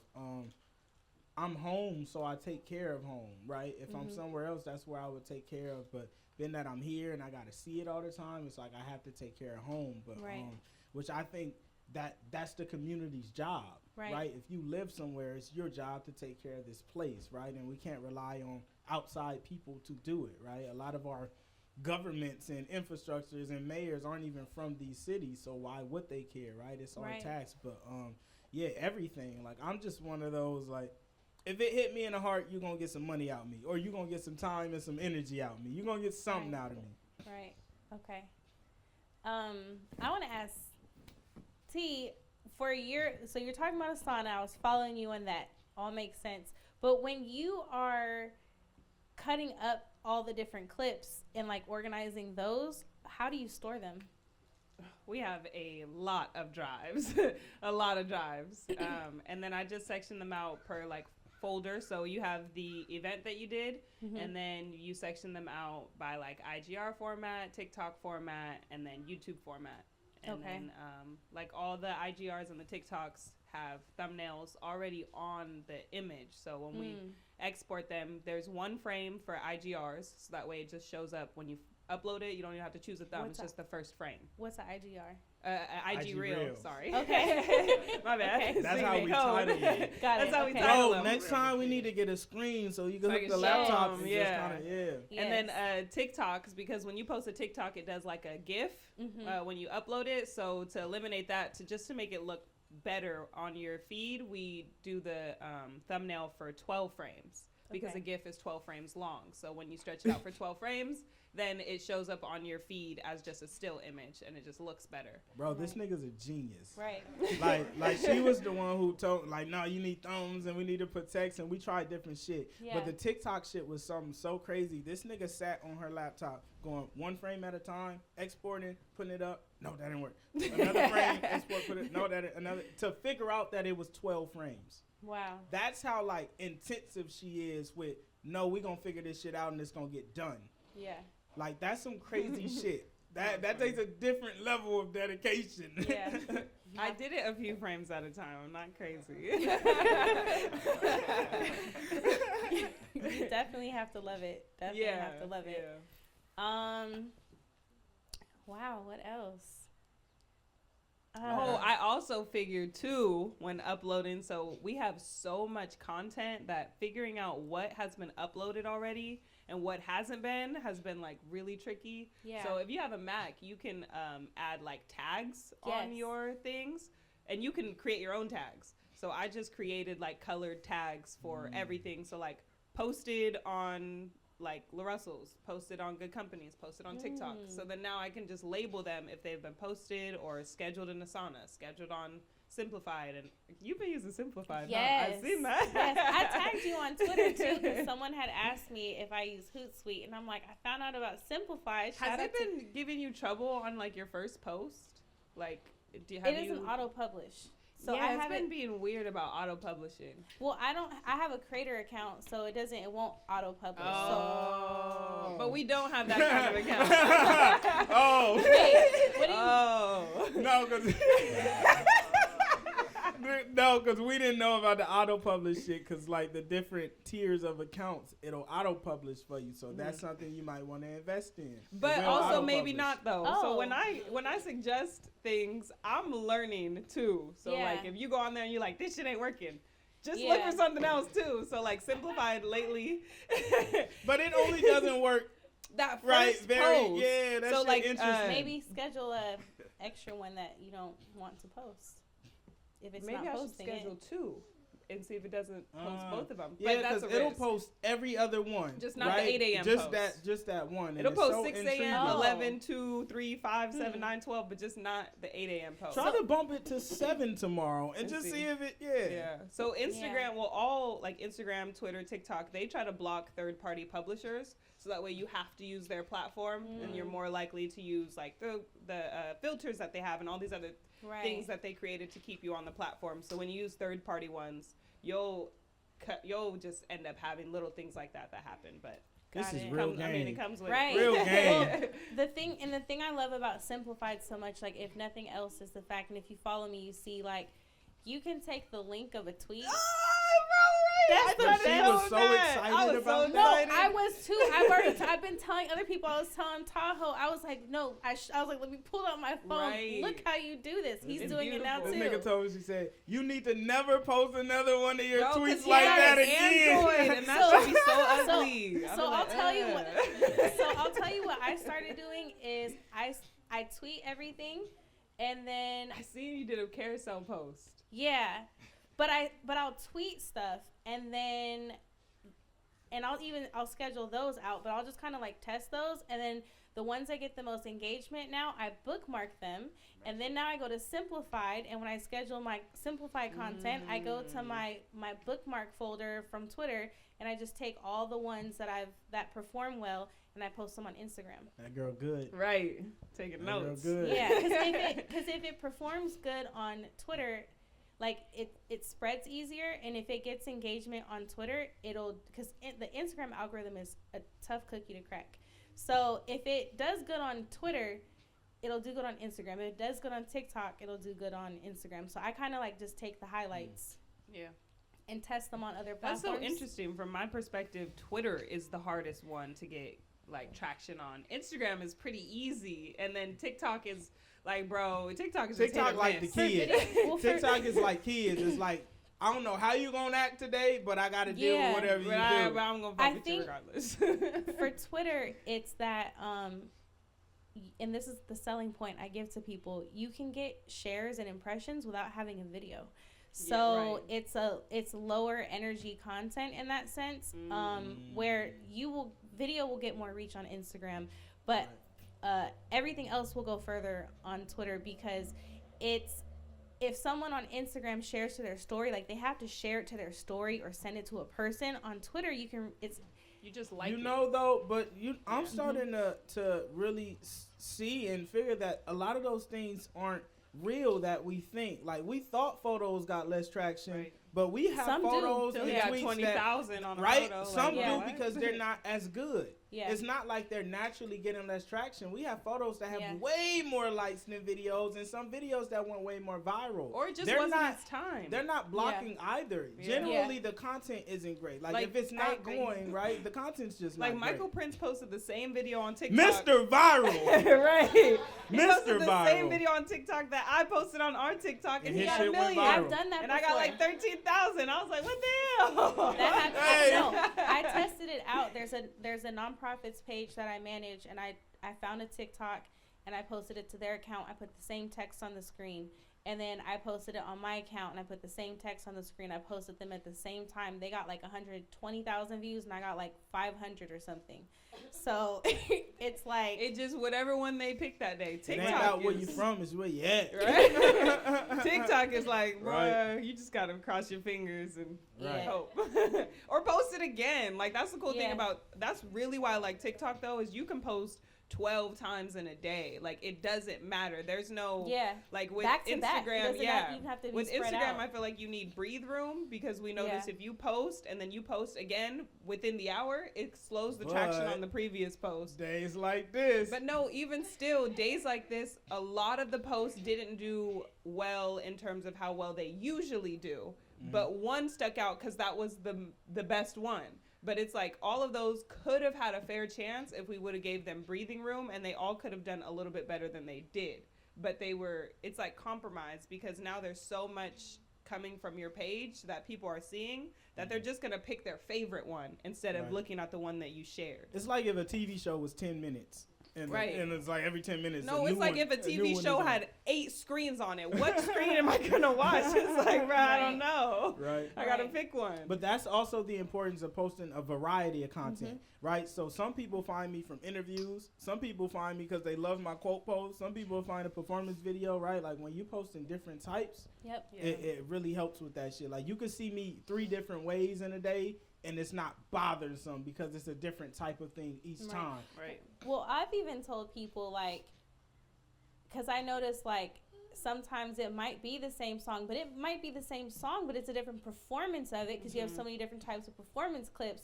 But I'll tell people, you never get mad when Go Get That Bag comes on your screen.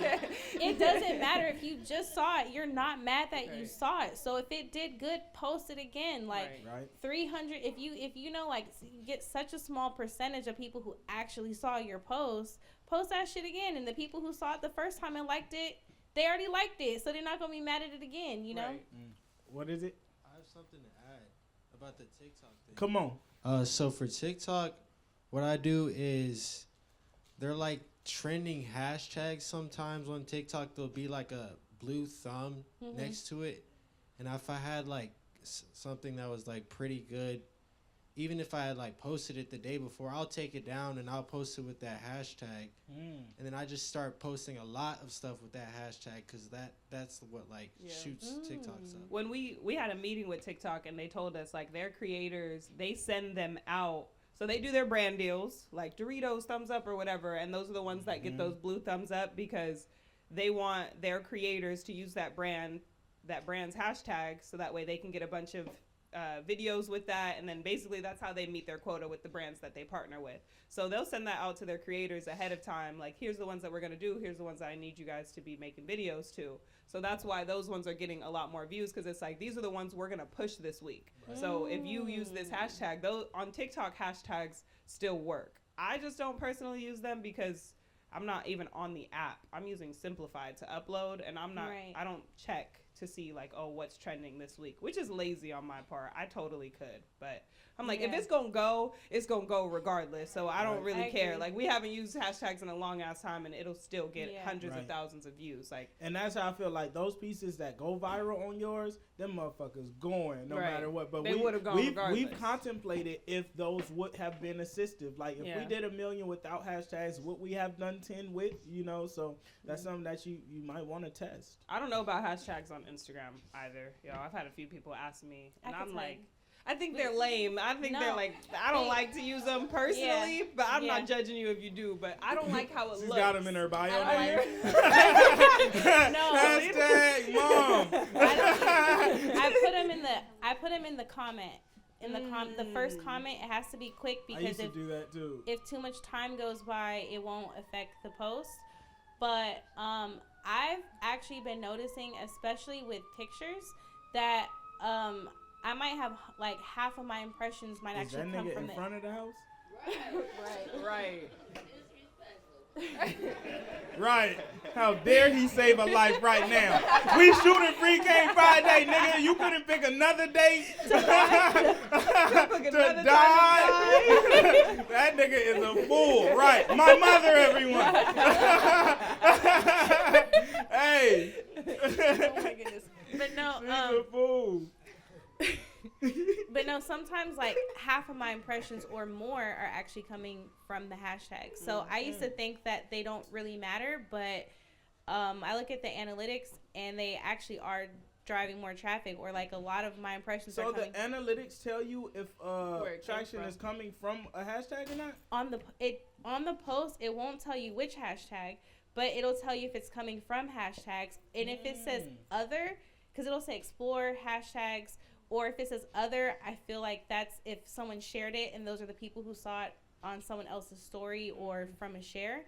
But it'll tell you on the post, but that's why I start small. I'll try 3 to 5 hashtags on a post. Right. And if I got a lot of impressions from those hashtags, I can kind of narrow down which ones it was and then try other ones and like test them out. You don't be feeling corny when you put like hashtag artist, hashtag I don't big use dreamer. those because hashtag big, hashtag gonna make it soon. No, so this is the thing. So I was doing a Zoom call with an artist, and I told her right now while we're on the call, look up hashtag singer and tell me what content you see. None of them people look like you. Stop using that hashtag. If your content doesn't look like the content that comes up when you search the hashtag, it's not going to work for you. So free game.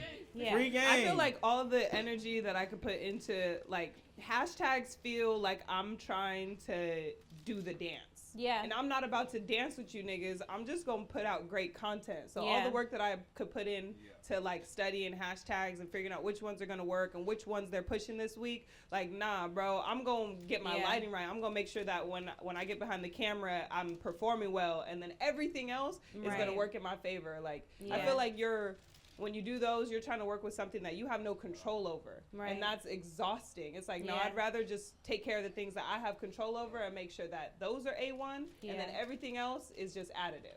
Right. Great. I will say if you are, sometimes when I post stuff, like if it's a personal post, I don't put hashtags because I don't care if that gets impressions. Right. I'll put it on content that is like promoting something.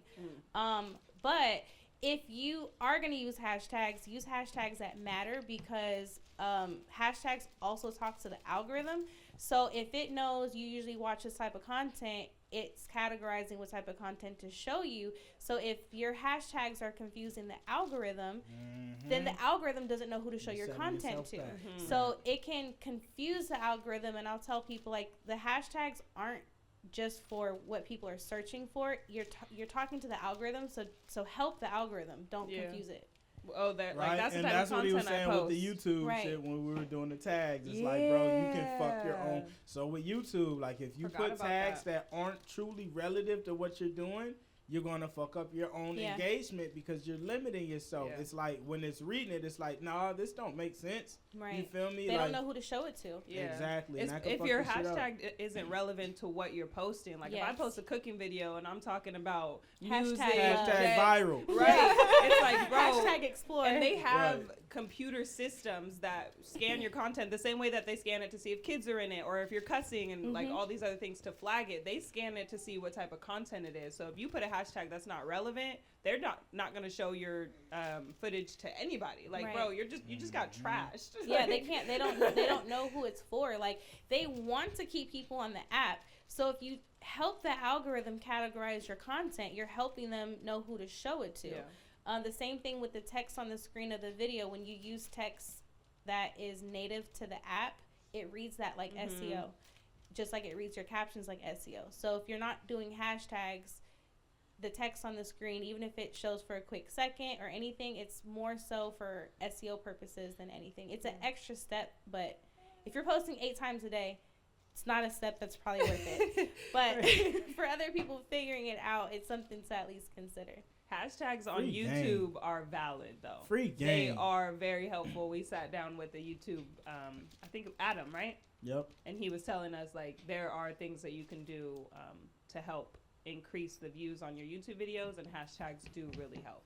Just make sure they're relevant. But even that, like, it's nothing worse than having trash content with a ton of hashtags. It's right. Like, you just make great shit, right. And that does the best thing. But like, that's the best thing you can do. It does help because, like, if we put hashtag Goodcompenny under everything, then if you click the hashtag, it'll take you to everything, to that wormhole of content, which is helpful. I'll argue that if you just search Goodcompenny, you'll find the account, which will already take you to all the content. Right. So but it depends on how they found you.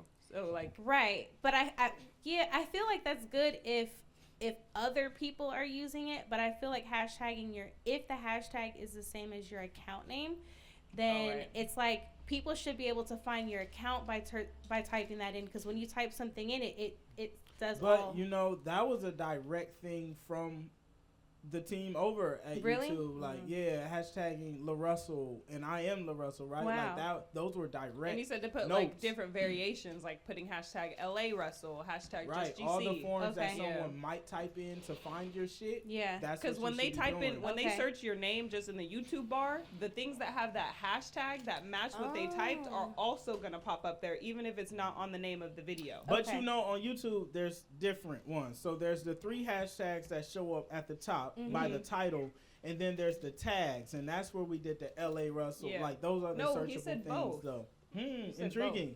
both. Okay. Free game. Right. Okay, come on. We're going to get into a 15-minute warning. Y'all got any questions out here? Yep, there we go. Where's the mic? Where's that? My boy got Cheeto crumbs on his fingers. Got Cheeto fingers. Gonna have to hand it to you with a napkin.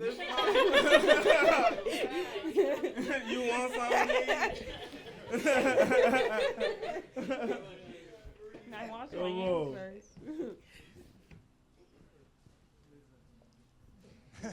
That's good. I'm gonna go a little less technical, but still going towards the content, because we're in this content era, and I'm someone where I have like 2 videographers that I work with, and like, because what you said is hell important. Like, it's dope to have great content, a lot of it, but also different diversity within it. Right. So performance. What for you me, know I'm- about diversity?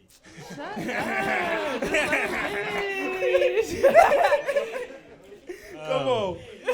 Always playing. It's in my blood. But like, as a producer, it's like I got bedroom shots, right? I got funny skits I do. I got interviews I do with artists based off the album. And I'm getting over this hump. I'm trying to figure out, and what y'all also talked about is about like working smarter, not harder. And I think I'm in this point where I have a bit of a team, but like I got a full-time job, they got full-time jobs, and I'm paying them. And they're definitely on the same page as me. It's like, yes, I'm paying you, but I'm here because I believe in what you're doing. I'm trying to build with you. So do you have any like history on where you were at and where you are now in terms of getting over that hump of like, look, we all got all these things we're doing. We believe in each other, but how do we like, is it just taking a big ass risk, or does it make sense? I think it's something that scales throughout the journey. Like, we kind of did it slowly. Like, all of us worked a job until it got to a point where it was like, okay, we don't have to work for them. We could work here and still be able to sustain, right? So that was a slow process, right? I've been working, I did about 4 or 5 shows before I left my job. So I was already building this. When Tietta was finally, when I was like, hey, bro, you need to leave your job. We need to go all in on this shit. Like, we had already we went viral already. We already had a few pieces that was establishing.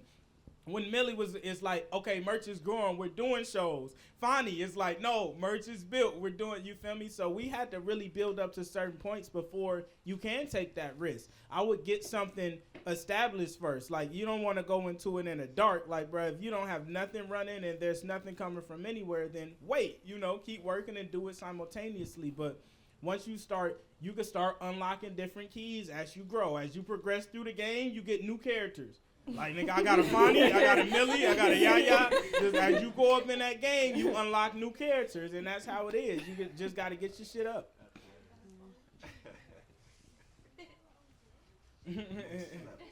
Level up. And if you can figure out a way to work on it simultaneously, like, I was working at a security job, and I was spending all day at security, like checking niggas in, not even looking at their shit, and then just getting back to work. Security risk. This nigga is the biggest risk to the company. The security is the biggest risk to the company. It was COVID, bro. There wasn't nobody in there. But it was like that video where the guy's like doing the frisk, and he's like, all right. Right. Right. And you start to recognize faces. Anyway, the point of the matter is, like, having a job that allows you that freedom, especially if you know you're going to quit. Like, if you're at a job that takes all of your time and you know you don't want to work there, but you know you have to have a job, then start looking for a job that's going to give you that leeway. Because it's like, I'm not building with you anyway. I just need this check right now. So bro, I had a Goodcompenny folder on my work computer. That's how much I was building spreadsheets, everything. I had a Goodcompenny folder on my work computer before I left. I had to bring a drive to take a folder with me when I left work. You feel me? So it's very important to try to find a job to where you could do what you actually want to do.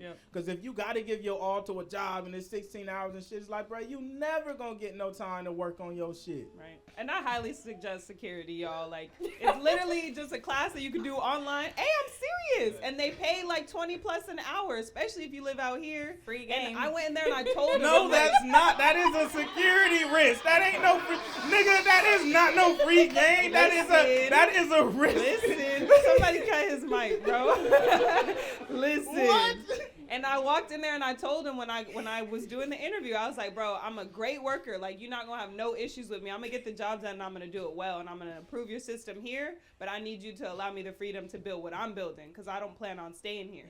And to have that understanding with my boss, like, I had a computer and then I had my laptop under it. And it's like, you ain't even allowed to do that. But I was so transparent and I did my job well that nobody said nothing to me. Was that before or after? We're going to be like, hey, boss, I got this dream. That nigga over there, all right, here's your 2 weeks pay. That was my dog. And you know what? And I got Soraya a job there afterwards and I had her on the same tip. So what? Right. No, find a space, bro. Find somewhere where you can manage both until you don't have to, right? But there's going to come a point where you have to jump all in, right? And the people around you are going to eventually have to jump all in too, and that's very important for them to believe in what you're building, right? But you have to make that believable. Like, before I was giving any of my niggas money, I would still try to pay for gas. I pay for food. Like, if we doing something, if we gotta go to LA, if I'm like, bro, I need y'all to be in LA for a show, I'm going to spend the money to make sure everybody could get there and be comfortable. And there's times where all of us pitch in to do that. So it's just very important for niggas to truly believe in you. Not believe in you like, oh, when it's convenient, I can come support you. But believe in you like, no, what do we need to do every day to get this done? Fact. Come on. Going back to the IG and TikTok and the posts on there, I've seen a lot of IG take like original audio and it's actually helped people put stuff up without like copyright infringement. Do you guys see that show up for you in like streaming when people use your audio that you post on your reels as your original audio? So like if you put, go get that bag up, does that count when people tag your song in their IG stories, does that count as a stream? From IG no, or it TikTok, doesn't count as a stream. I think TikTok counts as streams now, if but I don't you tag know the song though. Right, if you tag the actual original sound, and it may be for IG now. But yeah, I think he was saying that Command Shift It might collects be. on all even social platforms too. So like if they can ID the content and the song, then they'll collect on your behalf. But Right, and that also will heavily depend on your distro. Some distros don't have the same collection rates and shit. Like, some distros collect at lower rates, or they don't collect in certain places, or they don't upload your music to certain places. So it just depends on your distro. I got one more question too. Come on. So you guys have been doing a great job on the independent route, and I know you've had conversations with like Rock Nation, whatever, with other labels and big industries, and so, at some point, people that are doing great end up doing joint ventures with bigger brands. Now, kind of thinking about where you were then and where you are now, what value do you see in doing a joint venture with a bigger organization to continue to get this off the ground? The only value for me is capital, of course. If it's enough money for me to build Disneyland, then it's like, okay, you're valuable. And outside of that, anything that I can't provide for myself. So, like, that's the thing with labels. Like, we were all here yesterday and we were having this conversation. Like, man, if you want to go diamond, that's where the label comes into play. Because the label has a nigga in Korea talking to somebody about your song on streaming. Right. They have a nigga in Ghana talking to somebody about your song on streaming, right? When you're indie, you don't have that global. I can't make a call and be like, yo, could you put my dog on this playlist for the top 100 in Switzerland, right? So it really depends on how you want to scale. They'd have to offer something like that where we don't have it. Like, if you want to be if you want to go diamond and have that level of success as an indie, you have to build the exact same infrastructure that they built, or you have to partner with them to utilize the infrastructure. It's hella cold out here. It's Y'all all right? cold, yeah. Hi, friend. Okay, I know you've talked about publishing a couple of times, but what is like your process when you upload a song? Like, what? Yeah, how does that go? Gotcha. Thank you. So it goes to distro first. Then you have to wait like a day or two, and then distro will give you your ISRC. That's the code that you need. That basically is like a UPC code for your song individually, not for your full product. Like your album will have a UPC, your song will have an ISRC. If it's just a single, it'll have both, right? So you get that code. From me getting that code, since I have pub admin with Song Trust, I go into Song Trust, and then I upload that song and I enter that code and I register my publishing splits. The writer share is 50%. The producer share is 50%. If there's multiple writers, you divvy that how you see fit. If it's multiple producers, they divvy that. We enter that into there. From there, I go into Sound Exchange. I register my song on Sound Exchange. You need that ISRC and UPC. So usually when you distro a song, once you get all those codes, it's important to create a spreadsheet. We have a spreadsheet called Discography. I have every song I've ever released and all the information I need on those songs on that sheet. Songwriters, mixing engineers, everything. So when you go to Sound Exchange, you do the same thing and register. Sound Exchange is going to take a couple days to register your first half because you have to register as an artist, well, as a performer, and as a rights owner. So when people sign deals, the label takes the rights owner side and they get the performer side. When you're indie, you do both. So you first register as a rights owner, you wait 2 days, and then you go back and you register it as an artist. Then your publishing is complete. You can watch this video. It's recorded, so you can go back and watch it. I got so nervous. I was like, my phone started going crazy. I was Right? like, I need to make But sure I it's a write little that down. 3-step process. But Okay. once you do that, then you're collecting them. Because a lot of people, I always see things where they're like, 1 million streams is $4,000. If you do all your publishing, 1 million streams could also be about $6,000, right? You could end up making whatever you're making in streaming. Your publishing royalties could end up being 25% to 30% of that. So 1 million streams isn't $4,000. It's a lot more if all your shit is registered and taken care of. Create a discography sheet, y'all. If you are putting Please. out music, you The should have it. templates will Do be it with the now, because when you have 200 songs out, you're gonna wish you had already started And doing it from the beyond, jump. I had we're in a situation now where we're about to get offered a pub admin deal. The lady hit me and she was like, "Yo, could you send me like your catalog and your splits?" If I didn't have a discography sheet, I would have been scrambling like a motherfucker. I got 400 some songs, right? And I wouldn't have been able to deliver. And it would have been like, I mean, do we really want you, right? You don't even know what you have. So it's very important to create that sheet because you could just go, when you start doing real business, if you do a catalog sale, you can easily pull it up. This is all my shit. This is who's on it. This is my percent. It makes everything easy. Man, maintenance. Excel. Right. Thank you. Okay, on a more personal level, your music is so just like honest and raw. I think that's why we love you. It comes from such a place, and for me too, music is my healing. That's always been how I get through anything.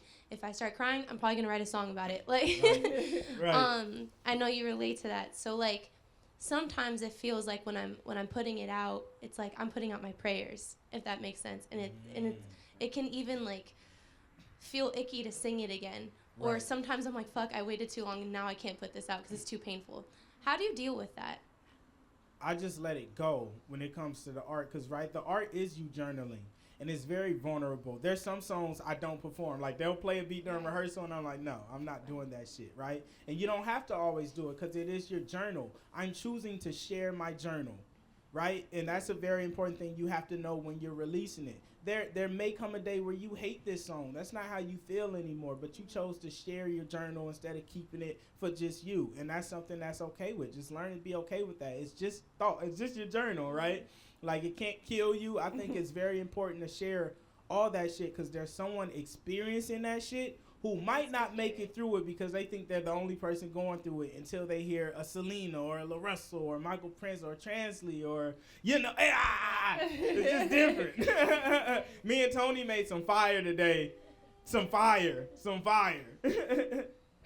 There were some questions in the back, and then Sydney also had a question. He had a question. Bro, I gotta go back to instrumental because I want you to show them. I want to say tomorrow. Okay, I'll hold it. What's up, dog? Hey, I want to say thank you for putting this together. I seen when Whitney tweeted this and trying to make this happen, and that was fire as fuck. And second, with the 5103C, maybe I'm getting it wrong. 501c3. Yeah, bro. Can you like explain the importance of that and like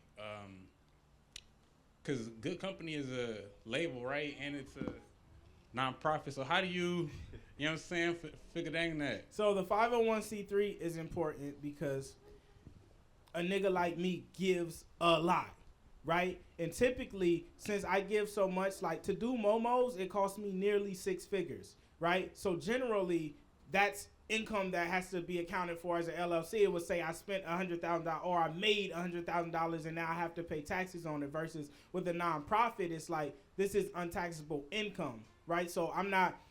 If you make $100,000 regular, you got to pay, $20,000, $30,000 in taxes for it. Versus if it's donated to you, you don't have to. I didn't charge nobody for this. I did this from the heart. This is what I made from it. So it just separates that shit and makes it to where you're not in a hole in the future when you're doing $10 million giving, right?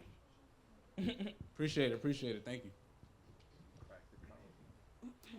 That's how the rich don't. That's get how taxed the on wealthy all stay all their wealthy. money, Oh my bro. God.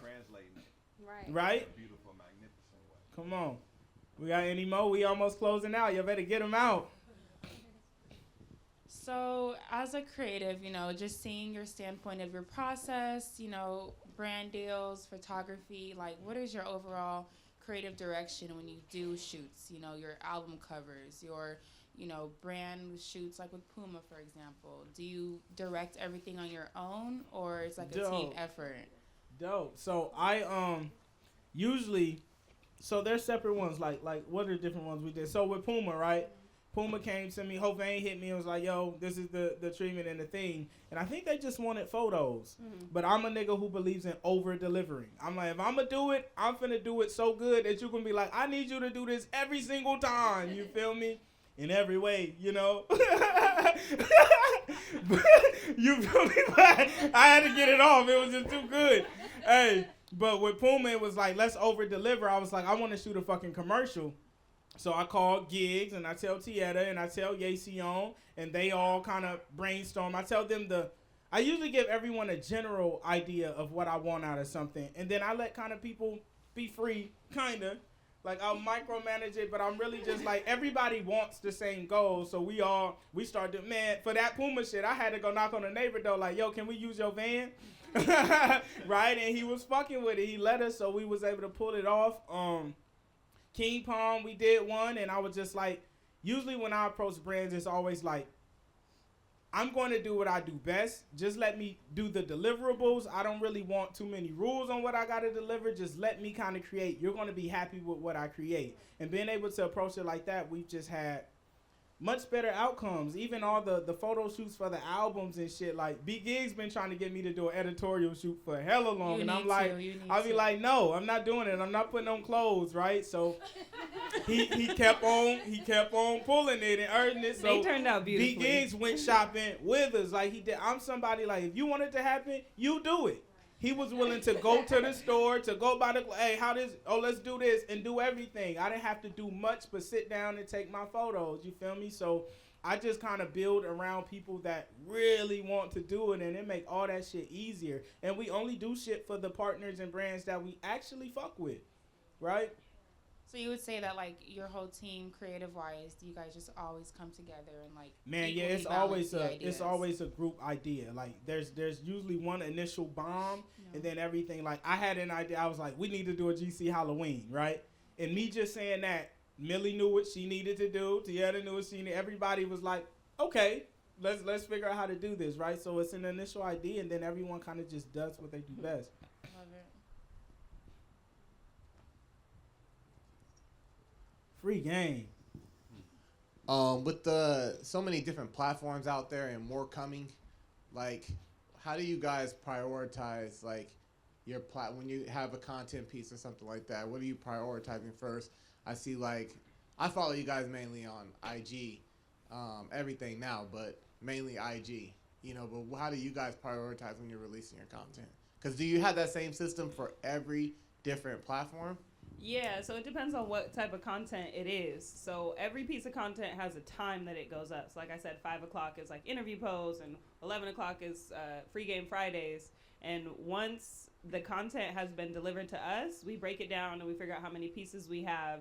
I just find a day of the week that I know is going to be running out of content soon. So, and then I just, this is really the tricky part though, is like once a new piece of content gets added into the system, like let's say we were juggling 2 pieces that are being posted every other week from each other. Now they're being posted every 3 weeks from each other. So I have to go in there and I have to move everything down and get it organized that way. But it just comes with it. There's really no priority on like a specific platform. Like just because it's Breakfast Club doesn't mean it gets posted over a local one. It just needs to wait its turn.